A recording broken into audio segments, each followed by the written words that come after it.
we'll be very sparing with it for now. Just to keep you guys on the edge of your seat, diba? Para may i-look forward kayo. So without further ado, Rabin, Angela, question for you guys.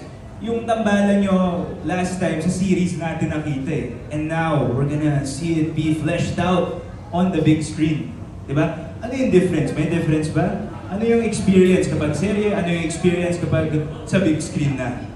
Of course po, malaking difference po yung sa series po and sa film. First of all, iba po yung acting po sa soap and iba rin po yung acting sa pelikula.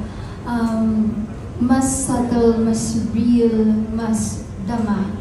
So, pagdating po sa bagong workshop, iba na po yung ginagawa namin.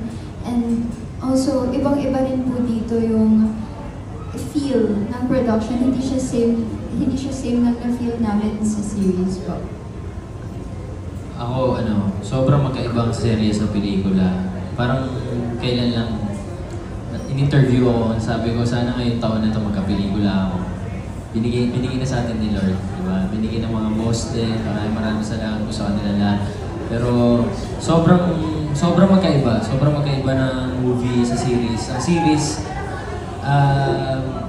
mahirap din siyang gawin, no? Pero itong movie na to, itong mismong movie na to, sobrang nahirapan kami dito. Sobrang pinaghahandaan namin siya.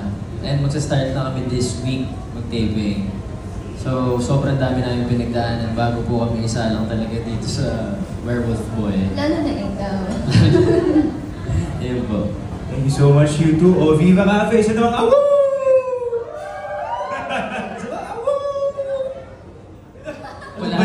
Wala na. Okay, sige guys, magtungo na tayo sa question number 2. Baka babuhayan na kayo ng diwa with this next question, no? Pero I'll check in periodically, ha? Yung paabo natin. Okay. Diba guys, wala pa. Excited na tayo lahat. So for our next question, can you tell us more about your characters? Kasi nabitin ako dun sa teaser, eh. So maybe you can tell us more. My character is someone